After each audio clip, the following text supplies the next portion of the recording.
Okay, let's get this going. Gotta go live here on Instagram. It's always an extra step. Hi, everybody. Okay, I think we're good to go. I think we're live on everything. I'm actually on top of it today. The only last thing I forgot was to make my coffee, which I got it right at the last minute. I'm Cliff. I'm the author of Entrepreneur Power Up. This is my story how I grew my first company online using no paid ads, disrupted the industry, and then sold my company. So this book tells about my whole story, and it's free for people in my community, and that will be in the link in the description. I have a community on the school app, and that community is free. So the book is free to my community.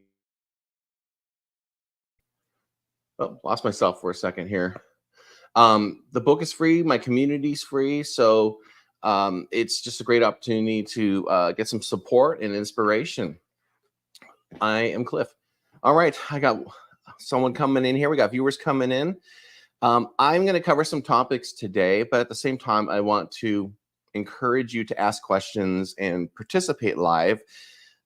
It's like I'm playing a rock show, right? And the more audience feedback and stuff, the better and more fun it is. But I do have something planned here to talk about to help people. So the first question I got from my community, and again, the link to my community will be in the description of this video here, and it's free. It's on the school app. The first question I got was things to look for when interviewing people. And some people start entrepreneurship projects, they start software as a service, and they need help. Either it's interviewing people to be co-founders or interviewing people to do things for you. It could be interviewing someone to be a contractor and freelancer for you. And maybe you're not paying them as an employee, but you just want to decide if this is someone you want to work with or have on your team. So the question I got in my community was, well, how do we find some, how do we talk to someone? How do we interview someone to find out? So I have a few thoughts on that, and I'm going to touch up on those things real quick here. So the textbook way to interview people is called the STAR method, and that's very common. It's basically, it's an acronym. It stands for, like you ask questions based on situation.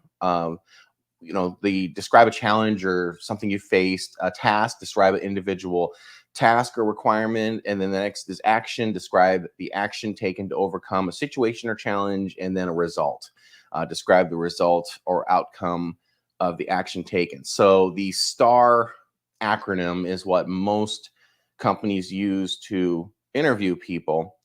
I think that's by the book. The only caveat to that is that your people that you're interviewing are probably preparing all those answers ahead of time, and they're preparing STAR answers for you. So you still may not get what it is that you need to get out of the interview. So I think these are okay questions to ask people. It's just by the book type stuff. But I think that most interviews really are about personality and how people feel, how you feel when someone talks to you, and just basically to see if you have a really good vibe with that person. So what's important to me when I interview people and talk to people are 5 different things. One is personality. I want this to be a person that I can talk to. It doesn't really matter necessarily how they answer all my questions. I just want to know if there's someone that I think I can get along with and that I'm going to enjoy communicating with. So that's a lot of my things that I'm going to be measuring when I'm talking to someone is their personality. You do have to have them demonstrate some skills. So if you can have them, if you can ask them questions that show that they understand what it is that you need them to do, you can test them that way. That's really important, because you don't want to work with someone or hire someone that doesn't really know how to do anything, right? The next thing is understanding needs and pain points. This is actually really huge. So if I'm talking to someone and they're listening to me and they understand what my pain points are, they understand what solution, that there's something I need a solution for. Okay. And if that person brings a solution to me, then I immediately am extremely impressed, because they understand my problems. And if they work for me, or if I hire them or anything like that, or contract with them, they're going to work towards my, solving my solution, that pain point that I need a solution for. So that's extremely valuable. Because when you interview for companies or people, they're interviewing you because they've got a problem. They need to hire someone. Well, why do they need to hire someone? Because they've got something that needs to be done. They've got a crisis. They've got a problem, right?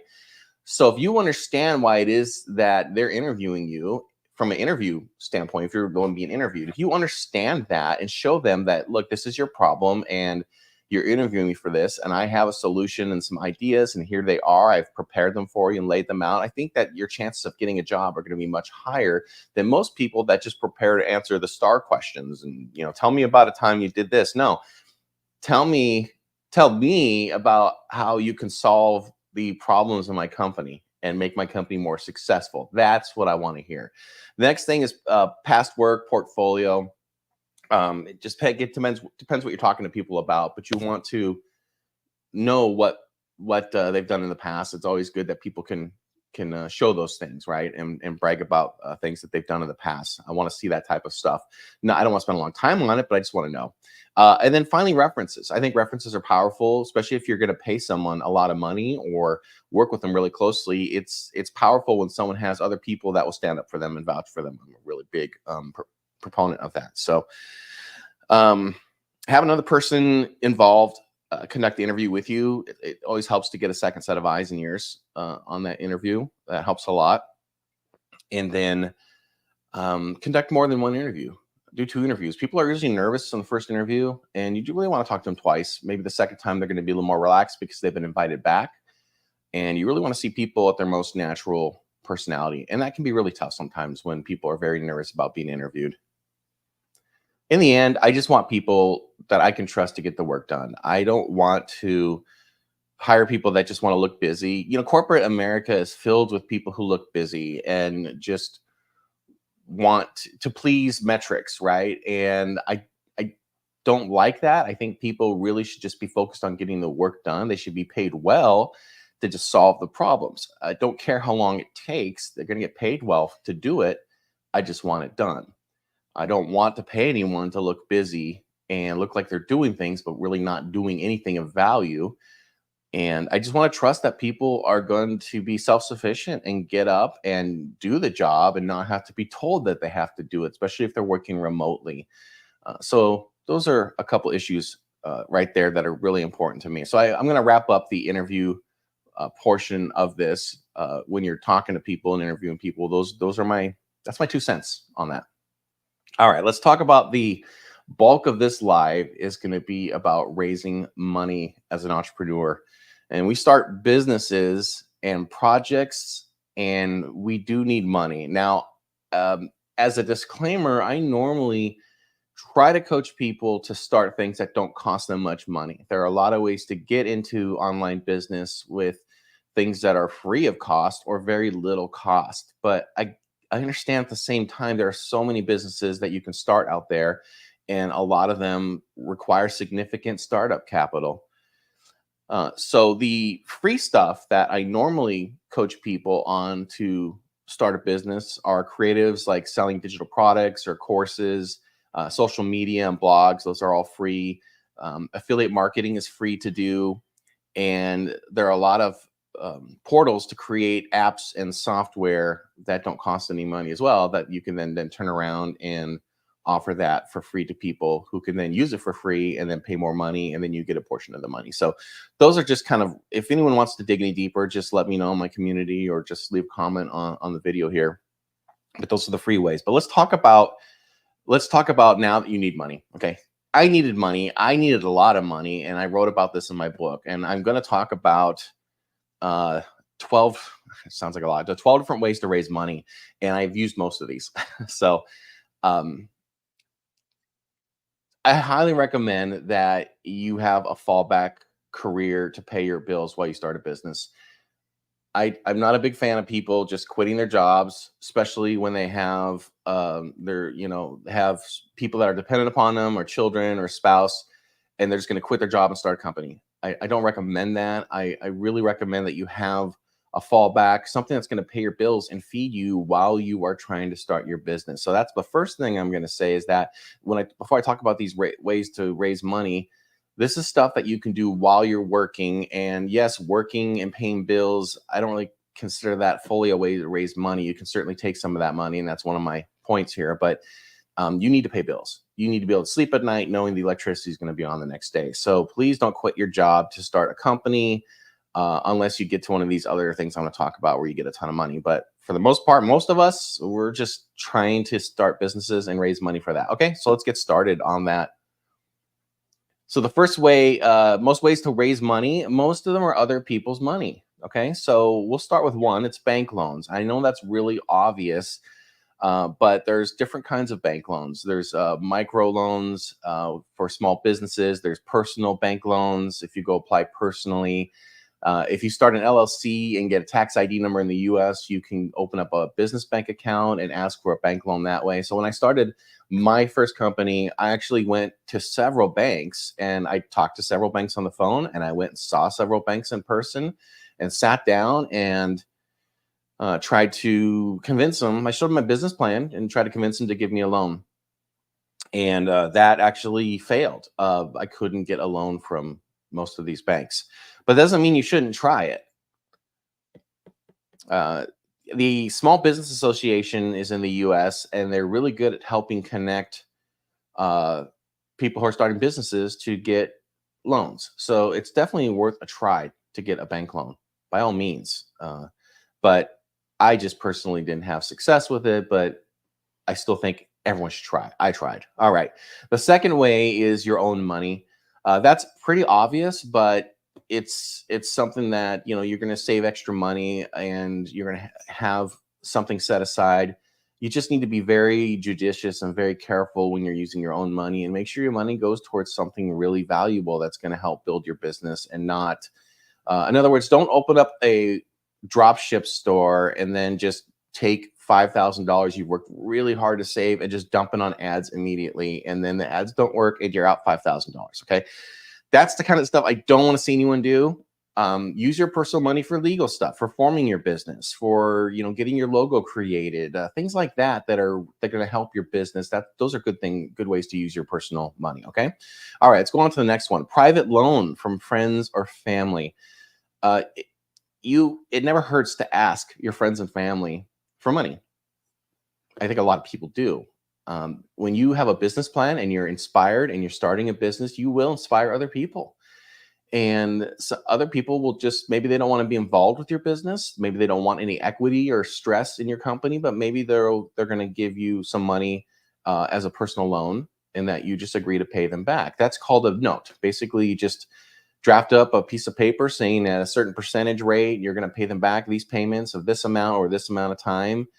And I had a personal loan in my book from a family member that really surprised me. Really came out of nowhere. I wasn't expecting it. And so I signed a note with this person and paid him back ultimately. But a personal loan can really take you a long way. A private loan from a friends or family. Okay, the next thing, take some coffee here. Next thing is Kickstarter, crowdfunding.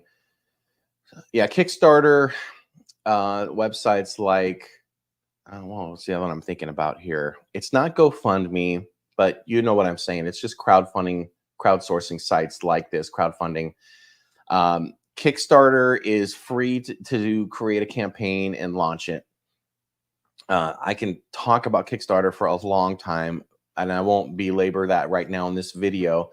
But Kickstarter, I used Kickstarter. I talked about it in my book. I ran a successful Kickstarter, and it's very difficult and very stressful and emotional, but it could be a great way to make a lot of money, especially if someone's interested in your product. Now, Kickstarter has their own audience, but a lot of the burden will be on you to bring people to Kickstarter. So if you've got a massive following, then Kickstarter is great, because then you can just funnel your following to your Kickstarter and, you know, pre-sell an album or book or product, or, you know, actually you're not really pre-selling it. You're giving them out as rewards for their donation. That's kind of how it works. I tried another Kickstarter for my book, to be honest, and it didn't work. I just didn't have the following at the time in my community. And then the Kickstarter community just isn't really into books. I know most authors who kickstarted successfully had already books published and had a nice following. So think about those things if you decide to plan a Kickstarter. Next thing is credit cards. Doing that. Credit cards, whether it's a personal credit card or you get a business credit card, that's how a lot of entrepreneurs start their businesses. They end up maxing out their credit cards to pay for everything to get going. And that's common. And yes, you have to be able to make those payments on the credit cards when they come due, right? You just can't max it out and then never pay it. Then you'll get sent to collections and your credit's going to get destroyed and a lot of bad things will happen. The bank will try to collect on your assets, whatever. So, but that's how a lot of people do it. So if you can get credit cards, that definitely gives you some money that you can use up front. Just be sure that you've got a plan to make that income back as soon as possible. Home equity lines of credit. So real estate is so powerful. And if you own a home and your home's growing in value, then you can take a home equity line of credit if you have enough equity and get money out of your home. And that's a tax-free loan. You don't get taxed on that loan. And that money can go towards starting your business. So a lot of people are sitting on a lot of equity, and it's just a wonderful way of leverage to be able to pay off credit cards or start a business that's going to make you more money, right? Small Business Association grants. So again, directing you back to, in the US, back to the SBA. The Small Business Association does have grants. It's a lot of paperwork. It could be, and they're harder to get, but it's definitely worth something pursuing to see if you can get some government funds to start your company. There's a lot of money in different things for that. So pursue that. Let's get to some of the bigger stuff here. Angel investors, those can be friends or family, or even people that are colleagues in business. That this type of investing is not a private loan. This is someone giving you money to start your company. In exchange, they're going to get a portion of equity in your company. They're going to be part owners. That's what an angel investor does. My newest company that I've started is a global company. It's offshore, and we had 2 angel investors that funded the beginning of that company to get the pre-seed funds to start that company. So I've used that myself, and it's if you have leverage, it really helps. If you've had some success before, have a great plan, whatever it is that's going to impress someone with that money to become an angel investor for you, that's going to make a really huge difference. Next up is venture capital. Venture capital is usually later on after you've got the angel investment and you've started your business, or at least you're on your way of developing a minimum viable product or something that you've got out in the market. You can pursue venture capital investments, and those are big investments, right? We're talking $500,000 to $1 million, $2 million, etc. And there's a whole art to pitching that, and what things you need, the ducks you need to have in a row to be ready for that. But you want to make sure that you've got some inertia going, some buzz going, and maybe even some revenue going, and that's that next level of raising money is venture capital. Another thing you can do before you launch your business is pre-sale. If you have a product or a book or anything that you want to sell, you can start selling it immediately before you launch it. So for example, my book is being pre-sold on Amazon right now. It's not going to come out on Amazon until May, so people can pre-purchase it. So having a pre-sale either on your website or using another platform, you can start making a lot of money up front before you even launch your business. There are business incubators as well. Those are companies like Y Combinator that help startups grow, and they teach you things and you network with other startups. And at the end of their program, if you've done well and you're very compelling, they may offer you some equity. I think Y Combinator will offer people, I think, a little over $100,000 for 7% equity in their company. So it's worth a try to get into these incubator programs. They're probably really competitive, but it's just another way to raise funds depending on what you're doing.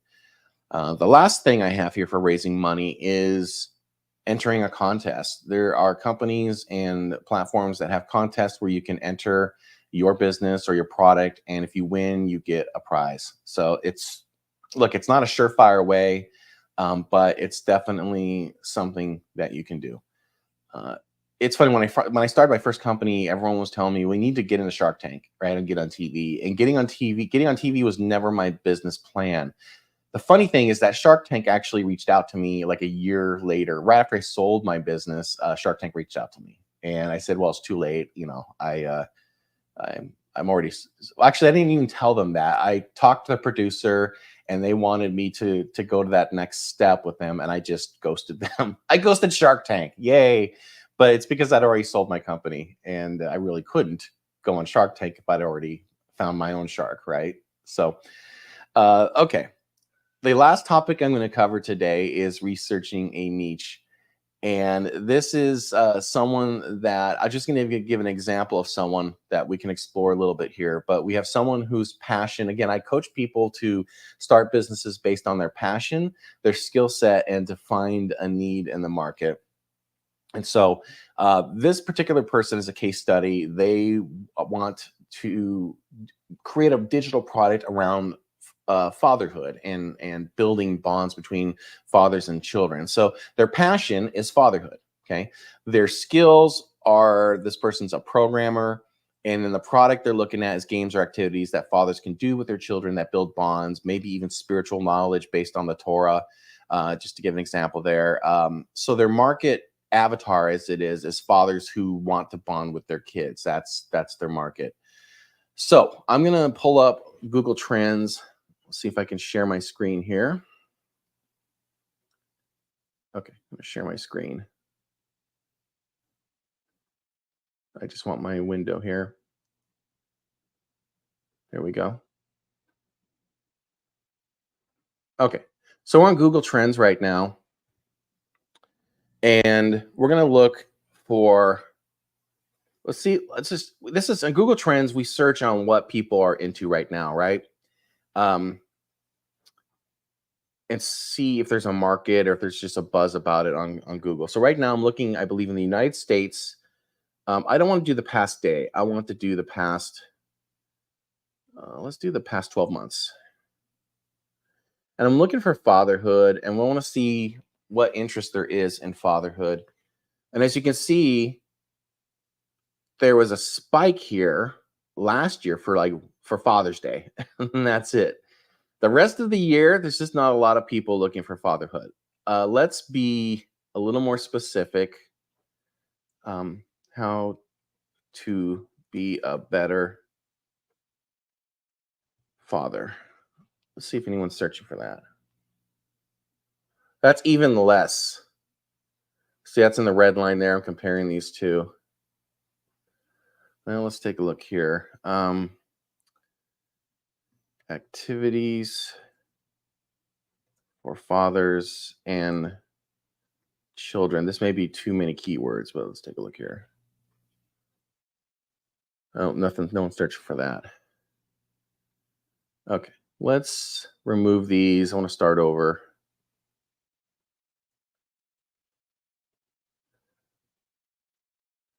Okay, let's see here.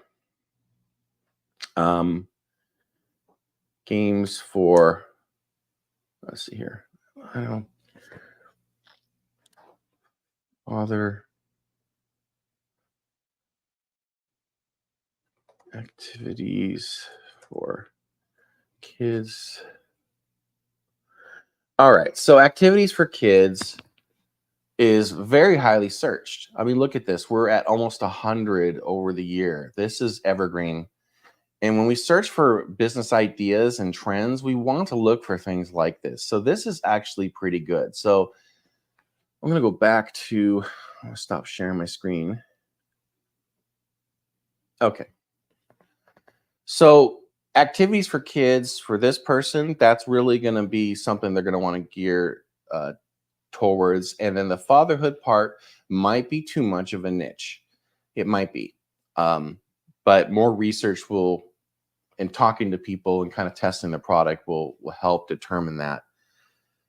But we need to know if there's a market for that. Obviously, a market for activities for kids. So this person would definitely create a product that is built around activities for kids. That is going to be their key market, their search term, their trend, right?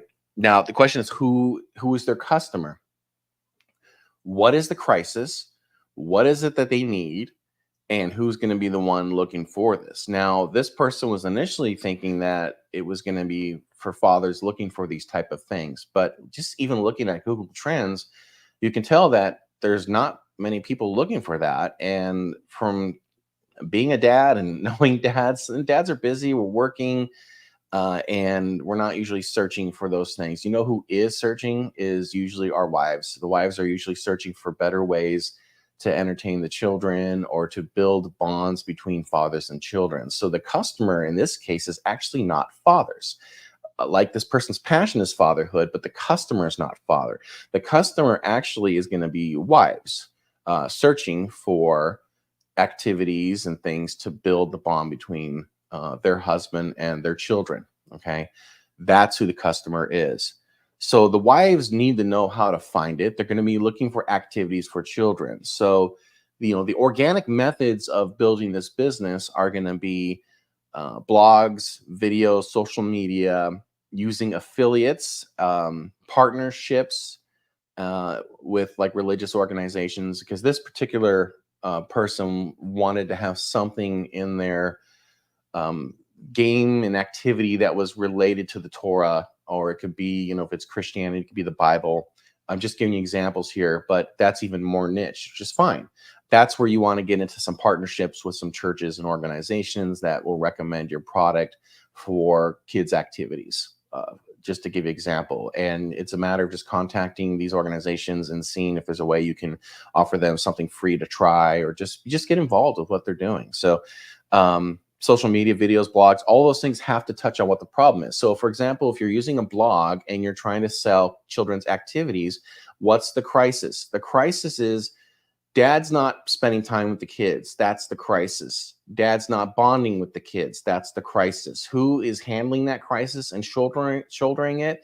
It's the mother. The wife is going to be looking for something to help solve that crisis. So any blog or video or social media or anything has to be geared around, how do you solve that crisis? Maybe you have an article on 10 different ways fathers can bond with their children, right?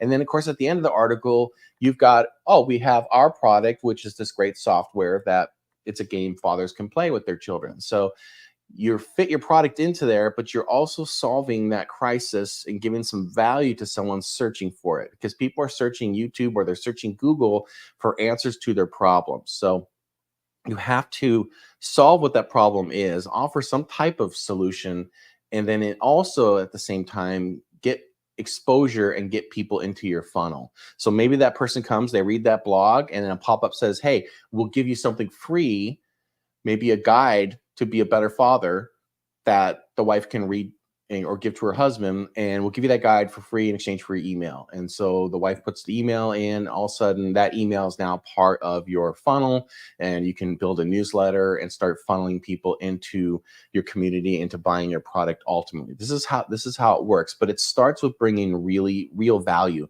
and knowing what the problem is and who your customer is and what they're searching for. That's all I have today, unless anyone has any questions. Don't be shy to ask me questions. There are no stupid questions when I do these lives. But also join my community. And if you want, a lot of people are sending me private messages with their questions. They don't want to ask them publicly, but they'd like me to answer them publicly, and that's fine too. I appreciate all of you. Thanks for watching. Have a great week, and we'll see you next weekend.